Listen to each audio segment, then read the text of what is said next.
ways of solving problems, human behavior in terms of experimental evidence, and become familiar with the methods of science. In other words, religion merely gives you lip service to the deity. They go to church and they verbalize. I personally think religion is a verbal hobby. Just real quick, guys, let me move my hand. U.S. plans for first strike nuclear attacks against 7 countries. So, it names the countries in specific, and it's got a nice picture of George W. Bush on the front. I have that scanned in. I can send it to you. Yeah, that would be great. But Pentagon documents signals dramatic shift in American strategy. So, what's the date on that? do you happen to know the date? It's on there somewhere. March 10th, 2002. So March 10th, 2002. So we know that strategy is being discussed. Now let me see what our next question is here. But okay, yeah, you got your date now. Thunder's been re-asking this question. I'm going to have to get to it. There's a lot of talk about moving forward with these ideas. I think before we move forward, do we have to go back to basics? Like go back to the basics of life. Do you feel this is what is needed before we can re-evolve to the Venus Project and a resource-based economy? We have to go through a transition.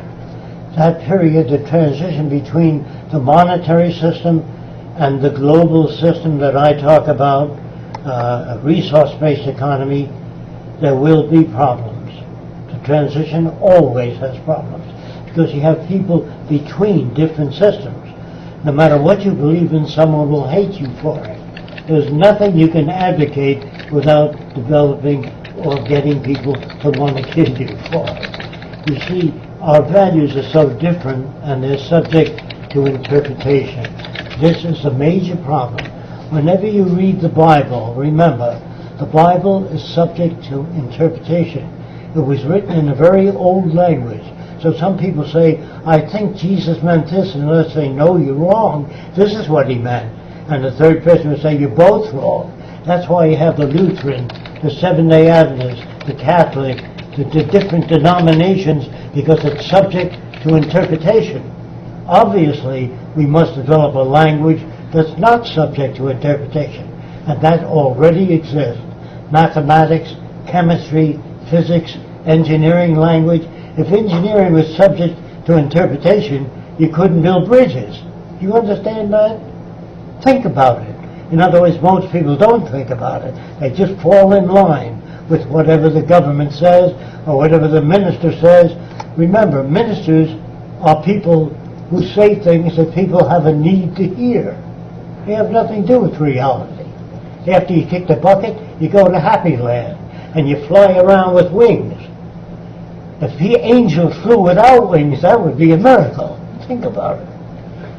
So you see, when you read the Bible, think about what you're reading. Moses parted the Red Sea so the Jews can go across. God could have put the Jews on the other side without parting the Red Sea. All the stories are fabulously imagined fantasies based upon human need. People don't like the idea of dying, and that's the end of life. They want to believe you go on and that somebody up there cares. If somebody up there really cared, he wouldn't make so many dummies that kill each other in his name, in the name of God or your concept of God. Most people keep killing each other, and it says in the Bible, thou shalt not kill. It doesn't say certain people. So you see, people violate all religious teaching consistently. What do you think about the fact that we are running out of water? We're not running out of water. We don't know how to store floodwaters. There you get all the water in the world. It's flooding people out of their houses. We have to harness that, store it in storage basins. Places like where we did strip mining, made these big holes and left them there. We can design canals and waterways and store all that flood water. We can harness nature, not be abused by it. You live in a society, like I said, that's run by politicians, and politicians have no idea of how to solve problems.